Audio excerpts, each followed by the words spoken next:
ዛሬ ቆየት ያለ መጽሐፍ ይዤላችሁ መጥቻለሁ። ሀብትና ጤንነት ከመስከር የራቀ ሀብትና ጤናውን ጠበቀ ተጻፈ ከመዓዛ ለማ በ1941 ዓ.ም ተጽፎ አዲስ አበባ ሰኔ 20 ቀን በ1948 ዓ.ም በተስፋ ገብረስላሴ ማተሚያ ቤት ነው የታተመው። መዓዛ ለማ የመንግስቱ ለማ ታላቅ ወንድም ናቸው። መዓዛ በጣሊያን ወረራ ጊዜ ወጣትነት እድሜ ስለነበሩ ከኢትዮጵያ ጦር ጋር ዘመቱ። ሰራዊቱ እንደተፈታ አዲስ አበባ ተመልሰው ግሮሰሪ ከፍተው መጠጥ ነጋዴ ነው የሆኑት። መጠጥ ነጋዴ ሆነው ያም ሲጋብዘኝ ይጠጣ ነበር ይላሉ። እየጠጡ ጨረሻ ላይ የጠላትም ድርጊት የፋሽስትም በህብረተሰቡ ላይ የሚፈጥረውን ስቃይና ኢሰብአዊ ድርጊት ያበሳጨኝ ነበር ይላሉና አይዋሩ ውርደት ነው የሚተዋረዱት በዛን ዘመን። ምናልባትም በሰላሙ ጊዜ ትልቅ ስም ዝና ክብር ያላቸው ሆነው ንጉሱ ከርተው መኖር ይሻላል ብለው እጃቸውን ለጣሊያን የሰጡ አሳዛኝ አይነት ስቃይ ነበር የሚሰቃዩትና ያንን እያየሁ በሳጭ ስለነበር ጠጣ ጀመር። በዚህም ሰካራም ሆንኩና በሰካራሞች ላይ ያጋጠማቸውን የመጠጥን ጎጅነት ከመጽሐፍ ቅዱስም ከታሪክም ኢትዮጵያ ውስጥ መጠጥ እንዴት ለመጀመሪያ ጊዜ ተሸጠ፣ መጠጥ በኢትዮጵያ ውስጥ ገብቶ መሸጥ ጀመረው መቼ ነው፣ ይሄን ሁሉ የሚመልስ ነው ይሄ መጽሐፍ። ሌላ ጊዜ በስካር በመጠጥ በምን እመለስበታለኝ። ለማንኛውም ትንሽ ዛና አድርጌ በንባብ ላይ ላወራ ከንባብም የገዛ ልምዴን ላካፍላችሁ ወስኜ ነው ዛሬ ቁጭ ያልኩት። መዓዛ ለማ ጣሊያን ከኢትዮጵያ ከወጣ በኋላ ቀድሞም የጽህፈት ሚኒስቴር ሰራተኛ ነበሩ። ወደዛ ተመልሰው ስራቸውን ጀምረው ነው እንግዲህ ወደፊት እናጠናውና እንመረምርና በመንግስቱ ለማም በመዓዛ መካከል ያለውን ተሰጥኦ እንላለን። አንድም ቀን ግን መንግስቱ ለማ ይሄን መጽሐፍ በስራቸው ላይ አንስተው አጋጥሞኝ አያውቅም። እንግዲህ ትልልቁን የዓለምን ክላሲካል ቡክ ትልልቅ የሚባሉ ዘመን አይሽሬ መጽሐፍትን ያነበበ ሰው ምናልባትም እንደዚህ አይነቱን ልብ ላይሉ ይችላል። መዓዛ ግን የጽህፈት ሚኒስቴር ሰራተኛ ይሁን አንዳንድ ጉዳይ መዓዛ ቢሮ መንግስቱ ወጣት እያለ ሲሄድ መንጌ ናና ያው ገጣሚ ወንድም የምልህ ይሄ ነው ናሲ ግጥም አሰማቸው ምናምን እያሉ ይቀልዱባቸው እንደነበር ለመዝናናትም ለመጫወትም ያደርጉ እንደነበር አስታውሳለሁ። በሌላ ስራ ላይ እዚህ ላይ በሐረር ውስጥ ራስ ምሩ ኃይለ ሥላሴ የሐረር ገዢ ሆኖ ምናልባትም ከ100 ዓመት በፊት ነው የሚሆነው ገዢ ሆነው ሲያስተዳድሩ ሰክሮ የተገኘ ሰው 5 ብር ይቀጣ ነበር። 5 ብር የዛኔ ሩቅ ነው፣ ለቀላሉ በተራ ቃል የሚጠሩት አይደለም። ምናልባትም ለአንድ ሰራተኛ የደሞዙን ያህል ሊሆን ይችላልና 5 ብር ላለመቀጣት ሐረሩ ሰካራም ተቆጣጥረውት ነበረ። አንዱ ተማሪ ግን ሰከረ፣ የቆሎ ተማሪ ነውና ሰከረና የደብሩን አለቃ ደደብና ብሎ ሰደባቸው። ይህንን ካህናቱ ሌሎችም ከፍተኛ ኃላፊዎች ሰሙና በጣም አዝነው በሚቀጥለው ቀን አለቃ ለማ ባሉበት ሽምግልና ይቀመጣሉ። ተቀምጠው ሲነጋገሩ ቆይተው ማምሻውን ሲመጡ መዓዛ አለቃ ሽምግልናው እንዴት ነበር ሲላቸው ልክም ብሏቸዋል። ስድቡን አለዋውጠናቸው መጣን አሉ።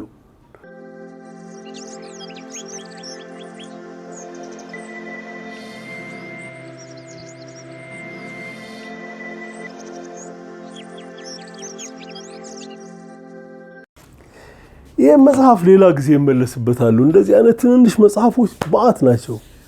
ባያሌው ሊያስተምሩን በዘመን ላይ ያለን ሂደት ሊያሳዩን ይችላሉ። ለመጀመሪያ ጊዜ አሁን ኢትዮጵያ ውስጥ ልኳንዳ ንግድ፣ የስጋ ንግድ ታላቁ ቤተ መንግስት መጀመሩን አሁን እዚህ መጽሐፍ ውስጥ ያየሁት።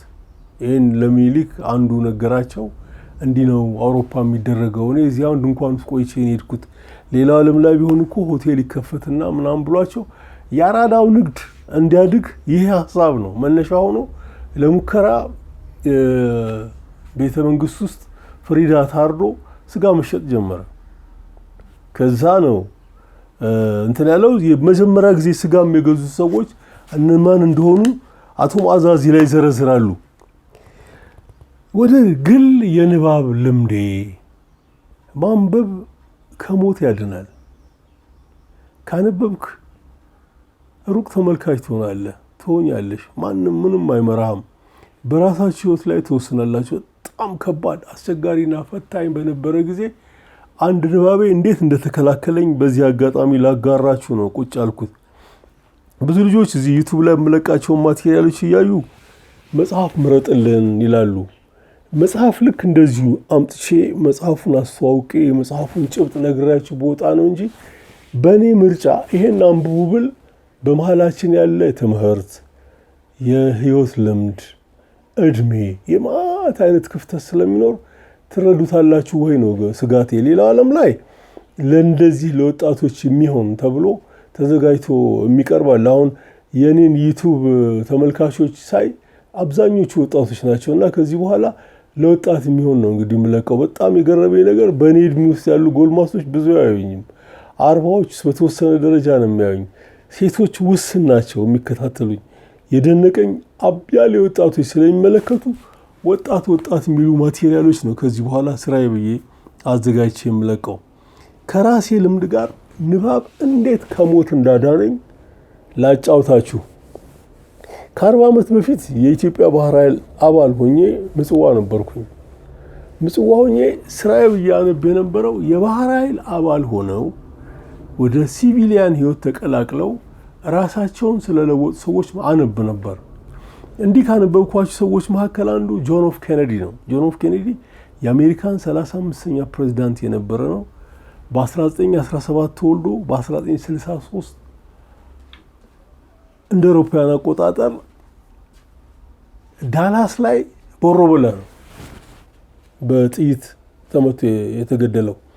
ኬኔዲ ተወዳጅ መሪያቸው ነበረ እና በጣም ብዙ ሽፋን የሰጡት የሚናገሩለት አያሌ ልምዱን የሚጻፉለት ነው። አሁን እኔ ባህር ኃይል ውስጥ እያለ የባህር ኃይል መኮንን ነበረ፣ የሌፍትናንት ነበር። ይመራት የነበረችው ጀልባ ተመድቦ ፒቲ 109 ትባላለች። ቶርፒዶ ቦት ናት። ጥይቱ ከመርከቧ ላይ ተተኩሶ ባህሩን ሰርጉዶ ሄዶ ነው ጠላትን የሚያጠቃው። ፓሲፊክ ውቅያኖስ ላይ ዘብ ቆሟል። አካባቢውን እየቃኘ መረጃ ለወገኖቹ እየሰጠ ከ12 መርከበኞች ጋር ጀልባዋ ላይ ስራ ላይ ያለ በአጋጣሚ ዲስትሮየር የሚባል አጋይና ደምሳሽ ከሆነ የጃፓን ጀልባ ጋር ተገናኙ። የኬኔዲ ጀልባ በጣም አነስተኛ ናት።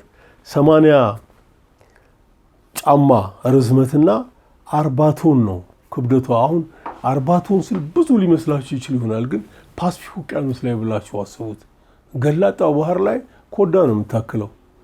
እንደዛም ሆና ግን መዘዝ እንደምታመጣባት ስላወቀ የጃፓኑ ዲስትሮየር እንዳከርማ ነው ሰነጠቃት እና ግብአተ ባህሯ ጀልባዋ ተፈጸመ።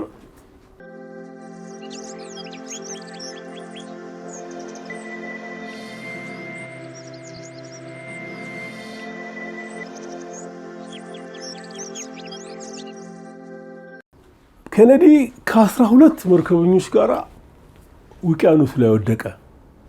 አንደኛው መርከበኛ ቆስሏል።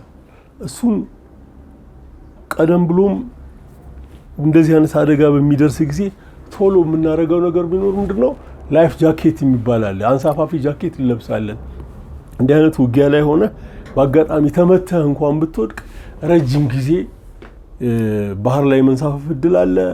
በተጨማሪም ደግሞ ብትወድቅም ጓዶችሽ ሊያነሱ ይችላሉና ይሄ ልጅ ጃኬቱን እንደለበሰ ነው ተቆስሏል። ቆስሎ ደም ይፈሰዋል። በእኔ መጠነኛ ንባብ ሻርክ ከ1 ኪሎ ሜትር ርቀት ላይ ጠብ ያለች ደም ያያል። እንግዲህ ኬኔዲ ልጁም ማስወገድም አልፈለገም ማለት ነው። ለኃጢያን የመጣ ለጻድቃን ይተርፋል እንዲሉት አደጋው ለሌሎቹ መርከበኞች ስለሚተርፍ ማስወገዱ የግድም ሊሆን ይችላል። በጣም ከባድ አስቸጋሪ ነው። መወሰኑ የካፕቴኑ ፋንታ ነው። ልጁ ግን መዳንና ቀጣይ ህይወቱን መኖር የሚችል መሆኑን ኬኔዲ ስላመነ በላይለን ገመድ አስሮ በጥርሱ እየጎተተ ረጅም ርቀት ጓኘ።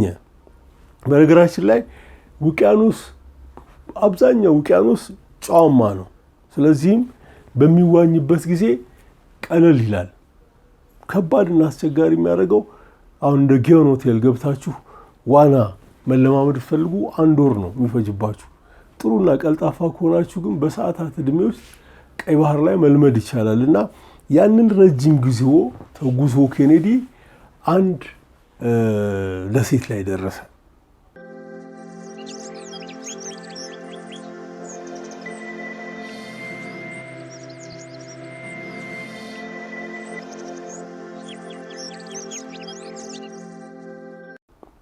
እዛ ደሴት ላይ እንደደረሰ እንደመታደል የጃፓኖች ኢሰብአዊ ድርጊት ያንገሸገሰው አሳ አጥማጅ ነው ያጋጠመው። ከአሳ አጥማጁ ጋር መከረ። ምን ላድርግላችሁ ነው አሳ አጥማጁ ያለው። ለምን አሜሪካኖችን እንዳዳኝ ነው የተቀበላቸው። አሜሪካን መሆናቸውን ሲያውቅ ወደ ባህሩ ሂድና በጀልባ ገላጣ ባህር ላይ የኛን መርከብ የኛን ሰንደቅ ዓላማ የምታውለበልብ መርከብ ካጋጠመ እዚህ እናንተ ደሴት ላይ መውደቃችንን ንገራቸው፣ ከዛ በኋላ መጥተው ያነሱናል አለው። ሰውየው በታላቅ ደስታ ጀልባውን አስነስቶ ገላጣው ባህር ክልል ላይ ሄደና የአሜሪካን መርከቦች አግኝቶ በምን አይነት አደጋ የነሱ ጓዶች ጀልባቸው ሰምጣ እሱ የሚኖርበት ደሴት ላይ እንዳሉ መረጃ ሰጣቸው። ያን እንደሰሙ አሜሪካኖች ቀስፈው መጡና ኬኔዲና ጓዶቹን አነሱት። ኬኔዲ በዚህም ነው ዝነኛ ከነበሩ የአሜሪካን ባህር ኃይል አባሎች አንደኛ የሆነው። በኋላም ደግሞ አሜሪካኖች እንደዚህ አይነት የጀብዱ ስራ የሰራ ሰው ስለሚወዱ ፕሬዚዳንት ሲሆን አንድ ያገዘው በአሜሪካን ደህንነት ላይ ባዋጣው መልካም ነገር የማሪን ክሮፕ ሜዳሊያ ተሸላሚ ሆኗል። ከዛም በኋላ ትልቅ ሞገስ ሰጥተውታልና በራሱ መቀለድ ይችል ነበር ኬኔዲ። በነገራችን ላይ በራስ መቀለድ መታደል ነው ይላል በዓሉ ግርማና ኬኔዲ አንድ የወጣቶችን ለቅስቀሳ ለምርጫ ቅስቀሳ ሲያናግራቸው ወጣቶቹ እንደ ጀግና ልትሆን ቻልክ ብለው ሲጠይቁት ከትከት ብሎ ጽቆኔ ጀግና መሆን ፈልጌ አይደለም፣ ጀልባዬን ሲያሰምጧት ግን የግድ ራሴን ለማዳን ጓዶቼንም ለማዳን የመጨረሻውን ጥረት አረኩኝ እና ጀልባዬን ባያሰምጧት ኖሮ ጀግና አልሆንም ነበር ብሎ በራሱ ቀልዷል።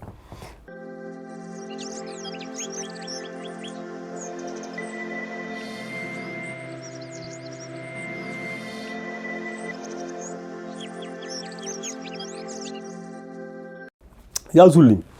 እኔም እዚህ ባህር ላይ ነው የምኖረው። እኔ ሰራባት የነበረች ጀልባ ቃኝ ጦር ጀልባ 204 ትባላለች። ቶፎር እንላታለን እኛ። ቶፎር ላይ ግፋቢል ከ20 ገደማ ልጆች ጋር ነው አብሬ 3 ዓመት ገደማ የቀዘፍኩትና አንድ ቀን እቺ ጀልባ በጠላት እንደምትመታ ቃለኝ። ሻቢያ እየጠነከረ መጥቶ ከምድር ወደ ባህር ማጥቃት በሚደርስ ጊዜ እኔም ጓዶቼ መስመጣችን አይቀርም፣ መሞት ይኖራል። ያን ደግሞ አምኜበት ስለገባው እቀበለዋለሁ። ግን ራሴን ማዳን ያለብኝ እንዴት ነው ብዬ ከዛን ቀን ጀምሮ ይህንን ታሪክ ካነበብኩበት ሰዓት ጀምሮ ሁሌም 7 ሰዓት ላይ ስራ ያልቃል ምጽዋ። ከ7 ሰዓት በኋላ ምሳ ነው። ከምሳ በኋላ እስከ 11 ሰዓት መኝታ ነው። ምክንያቱም በጣም ፀሐዩ የሚገርበት ሰዓት ስለሆነ መተኛት የግድ ነው። የሆነ ጥላ ስር ፈልገን ብዙ ጊዜ ኤር ኮንዲሽን የማይበላሽ ከሆነ እዛም ኤር ኮንዲሽኑ ነሩ ይነሳና በየመኝታችን ላይ እንተኛለንና እንደዛ ነው የምናደርገው። እኔ ምን አደረኩኝ? ልክ የምሳ ሰዓት ሲደርስ ምሳዬን አስቀምጡልኝ እያልኩኝ ባህር ላይ መዋኘት ጀመርኩኝ። ረጅም ርቀት መሄድ አይደለም መንሳፈፍ ነው። በቃ ረጅም ጊዜ መንሳፈፍ። ጀልባዋ ስትመታ ትወድቃለህ፣ ዋኝተህ ትደርሳለህ። በእርግጥ ረጅም ርቀት መዋኘቱ ጥሩ ነው፣ ቅርብ ያለ ጀልባ ጋር ፈጥኖ ለመድረስ። ለማንኛውም ረጅም ሰዓት ግን መንሳፈፍ እና መቆየት ነው እና ይሄንን ረጅም ጊዜ የፈጀ ልምምድ አደረኩ። በጣም ረጅም ጊዜ የፈጀ ንግግር አደረኩ። በሚደንቅ መልኩ ጥሩ ዋናተኛ ወጣኝ። ለውድድር የሚያበቃ ነው ብዬ ባልልም ራሴን የማድን ዋናተኛ ሆንኩኝ። አሁን ጊዮን ገብቼ ያለምንም እረፍት ለዋኝ ካልኩ 2 ኪሎ ሜትር ምናምን መዋኘት ይችላልኝ። እንዳይደክመኝ ጉልበቴንም ለመቆጠብ ስል ግን 1 ኪሎ ሜትር ነው ብዙ ጊዜ ዋኝቼ የምወጣው። ያን 50 ሜትር 20 ጊዜ ግን አልቆምም። ከማንም ጋር አላወራም። ሰውነቴ ውሃ ከነካበት ሰዓት ጀምሮ እንቅስቃሴ ላይ ነው መሆኑና ግፋቢል 45 ደቂቃ 1 ሰዓት ነው ይፈጅብኛል። ሪላክስ እያረኩ እየተዝናናው ነው ይሄን ማረገውና በእንዲህ መልኩ እዛም ባህር ላይ የራሴ ልምድ ገራው እና ክፉን ቀን መጣ። ክፉ ቀን የካቲት ወር በ1982 የተከሰተው ነው። ምጽዋ የኢትዮጵያ ባህር ኃይል የተፈታበት 17000 ወታደር ያለቀበት ከባድ አስቸጋሪና ዘግናኝ የመጨረሻውም ጦርነት የተካሄደበት ቦታ ነው። እዛ ላይ እኔ 4 ቀን ተዋግቻለሁ። በ4 ቀን ውጊያ ውስጥ ምግብ የሚባል አልበላሁም፣ ውሃ አልጠጣሁም፣ እንቅልፍ አልተኛሁም። በቃ ምንም የለም። የሚገርም አጋጣሚ እነዚህ ነገሮች በሙሉ ትዝ የሚሏችሁ በሰላም ጊዜ ነው። ለካ እንቅልፍ የሚባል የለም። በማንኛውም ጊዜ ልትገደል ትችላለህ። ምግብ ከየት ታገኛለህ? ውሃ የለም። ደግነቱ መርከብ ላይ ያለሁም አንዳንዴ ኮንትሮባንድ ሲያጋጥመን ጓደኞቼ ኤክሰስሊ ሲበሉ አስታውሳለሁ። ብዙ ምግብ ያጋጥመናል ኮንትሮባንድ። እኔ መጥን ነበረ እንዲርበኝ ካልሆነ በስተቀር እንትናለም። ሌላው በጣም የምወደውና አሁን ሳስበው ትክክል መሆኑ የገባኝ የባህር ኃይል አመጋገብ ስርዓት ነው። አንድም ቀን ጠግበን አናውቅም። በሚደንቀው መልኩ ደግሞ አንድም ቀን ርቦን አያውቅም። ሁሌም የተመጣጠነ የሚሰጠን። ብዙ ጓደኞቼ ስሊም ነበሩ። አልፎ አልፎ የሚወፍሩም ልጆች፣ ምግብ የሚደግሙ ልጆች ነበሩ። ጠብቀው አስመጋቢውን ያስፈቅዱና ሁሉም መርከበኛ መመገቡ ከተረጋገጠ በኋላ ምግብ ሲተርፍ ድገሙ ይባላሉ። ይደግማሉ፣ ይወፍሩ ነበር። አሁን ነው ያ ትውስ ያለኝና ባህር ኃይሉ እንደዛ ነው የገራኝ። ስለዚህ ክፉ ቀን ሲመጣ ረሃቡን ቻልኩት።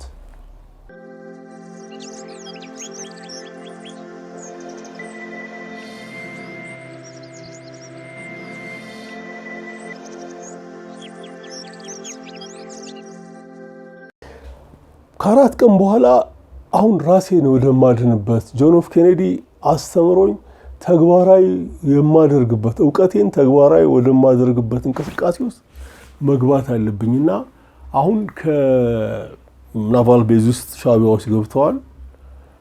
ግራር በስነ ስርዓቱ ገብቶ ሲያጥለቀልቁት አይቻለሁኝ። ማንም የሚያዘኝ የለም። ዝርዝሩ ሰፊ ስለሆነ ራሴን ላድን ነው አሁን ወደ ባህር ሄድኩት። እንደመታደል እሸቱ የሚባል ልጅ አገኘሁት። አሁን በመምህራን ኮሌጅ ይሁን በሆነ ትምህርት ተክኖ ድሬዳዋ ውስጥ ያስተምራል። እሸቱን ሳገኘው እሸቱ ሪክሩት ነው፣ ምንም ልምድ የሌለው ልጅ ነው። ቢያንስ አንድ ሰው ማዳን አለብኝ ብዬ እሸቱን ባህሩ ዳር ድረስ ይዤ ሄድኩኝ። እሺ ያልኩት አለኝ፣ አሁን ዋና እንጀምራለን፣ ወደ ርዕሰ ምድር እንዋኝና ከዛ ደግሞ ምን እናደርጋለን፣ እዛ ስንደርስ ነው የምንመካከረው ስለው ዘንባ አለኝ። ወያሉኝ ዋና እኮ አልችልም አለኝ። እንዴት እንዳዘንኩ ነግራችሁ አልችልም። እኔ ሪክሩት ኮርስ ላይ ያለን ዋና መዋኘት፣ ጀልባ መቅዘፍ፣ እሳትን መዋጋት በስነ ስርዓቱ ማስተር አለማየሁ አስተምሮናል። እነዚህ ልጆች እንዴት እንዳልተማሩ አላውቅም። 2 ዓመት ጁኒየር ነው እሸቱ። በጣም አዝኜ ጊዜ የለም እሸቱ ደህናውን ብዬው መሳሪያዬን ባህር ጥዬ ወደ ውሃው ገባሁኝ። ውሃው ጋር ስገባ ማንኛውም ወመኔ ወይም ደግሞ እንዲሁ በራሱ ጥላቻ ጥለህ ልትሄድ ነው ወይ ምናምን ብሎ ራሱን ማዳን የማይችል ተኩሶ ሊመታችሁ ይችላል። ስለዚህም እንደዚህ አይነቱን አደጋ ለመሸሽ መጀመሪያ ቢያንስ 1 ኪሎ ሜትር ያህል ወደ ገላጣው ባህር ድረስ መዋኘት ያስፈልጋል። 1 ኪሎ ሜትር ያህል ከሄድን የክላሽንኮቭ ጥይት በጣም ውጤታማ የሚሆነው 300 ሜትር ድረስ ነው የሚሉት። እስከ 700 ሜትር ድረስ ግን ይሄዳል። ስለዚህም ክላሽ ቢተኮስብኝ ከ1 ኪሎ ሜትር ያህል ወደ ውስጥ ከዋኘሁኝ ላያገኘኝ ይችላል። ያለኝ አማራጭ ያን ከሄድኩ በኋላ ዞሬ መመለስ ነው። እንዲህ አይነት እቅድ ውስጥ እያለሁኝ አንድ የጦር ሰራዊት የመጨረሻውን ቁሬ እያጨሰ መጣና ጆኒ አለኝ። አቤት አልኩት። ዋና ትችላለሽ አለኝ። አዎ እችላለሁ አልኩት። በቃ ተሸከሚና እንሂድ አለኝ። ደስ ይለኛል ተሸክሜ ብሄድ፣ ግን 4 ቀን ውሃ አልጠጣሁም፣ ምግብ አልበላሁም፣ አልተኛሁም። ስለዚህ አብረን ነው የምንሰምጠው። እችን ጃኬት ልስጥ አልኩት። የናባል ጃኬት ቆንጆ ጃኬት አለ። በአጋጣሚ የኔ ጃኬት አይደለም የለበስኩት፣ የኔ እዛው ካፖርድ ውስጥ ያለው የኔ ቁም ሳጥኔ ውስጥ ተቀምጧል። የገላዬ ጮንቄ የሚባል ጓደኛዬን ጃኬት ለብሼዋለሁ። ለምን እንደለበስኩትም አላውቅም። አብረን ነበር የዛለት ያደርነው እና ያን ጃኬት ታወጣሁና እቺ ማስታወሻ ልስጥ አልኩት። ደስ አለው። ጃኬቱን እሱ ሲለካ እኔ ባህር ገባሁኝ። ከዛ እንዳልኩት 1 ኪሎ ሜትር ሄድኩ። ከ1 ኪሎ ሜትር በኋላ ልጠመዘዝ ስል ከነ ጫማዬ ነበር የገባሁት። ከበደኝ። ጫማዬን አወለኩ፣ በካልሲ ሆንኩ። ከዛ በዩ ሼፕ አርጌ ወደ ራስ ምድር ሄድኩኝ። ማንም አልተኮሰበኝም፣ ሊያጠቃኝም ፉከራ የለም፣ ምን የለም። ልክ ራስ ምድር እንዲህ ቀርብ እየታየኝ ትንፋሽ ጨረስኩኝ እና የመጨረሻውን ጥረት ግን ማድረግ ነበረብኝ። በጭረቅ ያልኩት እጄ መታዘዝ አቆመ። ከዛ እግሬ መስመጥ ጀመረ። ሲሰምጥ ምንም አማራጭ አልነበረኝም። የመጨረሻውን ጥረት አድርጌያለሁ። ሯጮች ሄደው ልክ ሊደርሱ ሲሉ ድፍት እንደሚሉት ማለት ነው። ጉልበት ጨርሻለሁ። መስመጥ ሲጀምር መቀበል ነው በቃ። ሌላ ምንም ራሴን የማድንበት ነገር የለም። ግን እንዲህ በቅርብ ርቀት ራስ ምድር ይታየኛል። እግሬ መሬት ረገጠ። ተመስገን አልኩኝ። እንዲህ ስጋደም ተዳፋት ነው ለካ መሬቱ ያሰኛኛል። ተኛውኝ። ልክ ለጭንቅላት የታሰበ ይመስል አንድ ድንጋይ ትራስ ሆነኝ። አልኩና የዓመቱን የመጨረሻ ከባድ ትንፋሽ ፍጆታዬን ከፍ አድርጌ ጦርነቱ እንዲህ በርቀት እያየሁ ፍጅቱ እየተካሄደ ነው። አረፍኩኝ። በጣም ካረፍኩ በኋላ ጥሩ ጉልበት ኖረኝ። ከዛ ብድግ ብዬ ወደ የሚያግዘኝ የሚረዳኝ ጋር ሄድኩ። ሰፊ ነው ልነግራችሁ የፈለኩት የዋናውን ኤክስፒሪየንስ ነውና ኬኔዲ ያችን ከባድ ጊዜ ዋናን በልጅነቱ ለምዶት ራሱንና ጓደኞቹን አድኖ ያ ታሪክ ተጽፎ እኔ ጋር ደርሶ እኔ አንብቤው ራሴን አዳንኩ። ንባብ ከሞትም ያድናል። ሰላም በምድራችን ላይ ይስፈን።